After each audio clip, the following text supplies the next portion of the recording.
En 1860, Camille Moirin, agent des ponts et chaussées, établit un plan de la ville telle qu'elle était en 1779. Grâce à ce travail, nous pouvons avoir une très bonne image de ce que pouvait être la ville au Moyen Âge et durant l'Ancien Régime.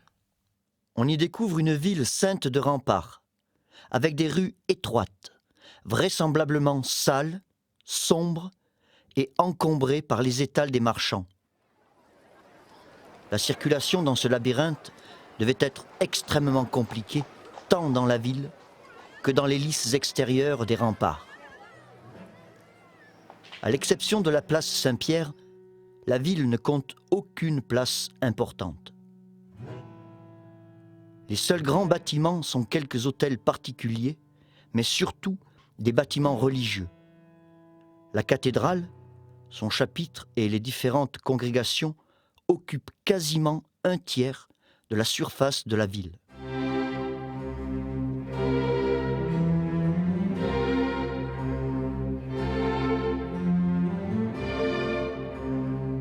Après la Révolution française, plusieurs grands changements sont visibles sur le cadastre de 1812. D'abord, les bâtiments religieux ont été nationalisés, puis morcelés et vendus en petits lots à des particuliers.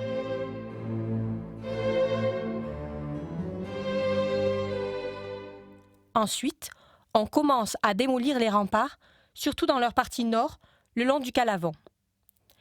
Leur destruction et la création d'une voie de passage est-ouest permettent aux Charrois d'éviter la traversée de la ville. Enfin, 2 nouvelles places sont créées.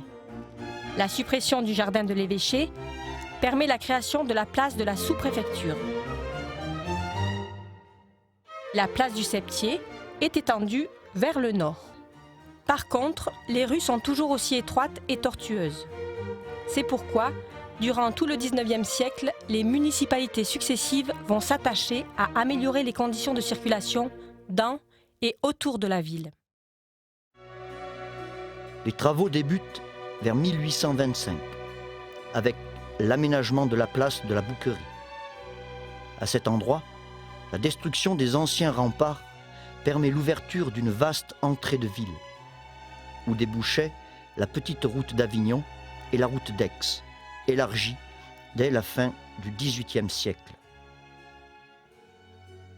Ensuite, une autre phase de travaux s'étend à tout le centre-ville, à partir des années 1840. On supprime les chicanes pour élargir et aligner les rues allant de la place de la Bouquerie à la porte de Seignon. Face à l'ampleur des travaux, le centre-ville d'Apt devait être une vaste zone de chantier entre 1840 et 1875. Ici, la rue du Docteur Gros, alignée dans les années 1860, en même temps que l'ouverture du boulevard national qui relie la Bouquerie au Tour de Ville Sud et au centre-ville. Désormais ouverte sur la place de la sous-préfecture, l'entrée de la rue des Marchands est beaucoup plus accessible. L'alignement des façades de la rue des Marchands offre enfin une largeur convenable à la circulation et au commerce. À la sortie de la rue Saint-Pierre, également élargie et alignée, la porte de Seignon permet de se diriger vers le cours Loze de Perret. Sur cette vue, une partie du mur des remparts demeure en élévation contre la porte de Seignon. Finalement, entre 1784 et 1850, la totalité des remparts est abattue pour créer de vastes boulevards périphériques. Si bien qu'à la fin du XIXe siècle, cette porte est la seule conservée. 2 tours rondes ont également survécu. La tour de l'hôpital, ou tour de l'eau pour les aptésiens, est la plus connue des 2 tours subsistantes. Construite en 1376, elle doit son nom et sa survie à son intégration au jardin de l'hôpital jusqu'au milieu du XIXe siècle. La seconde tour est celle dite de l'évêché, située aujourd'hui contre l'angle sud-ouest de la sous-préfecture.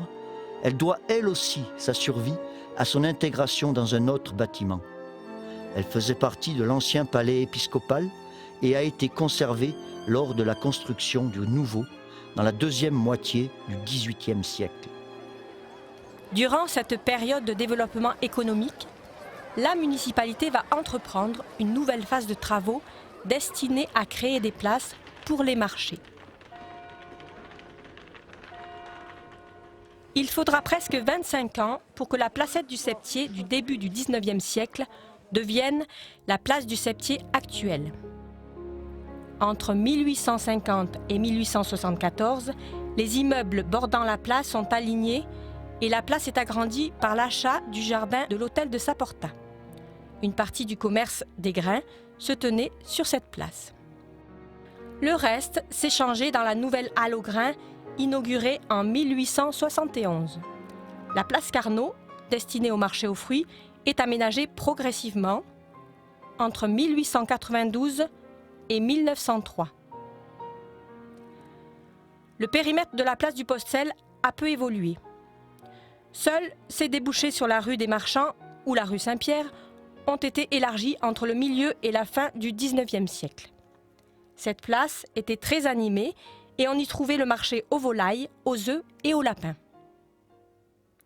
La place aux truffes, actuelle place Jean Jaurès, existe déjà au début du XIXe siècle, mais était beaucoup plus petite.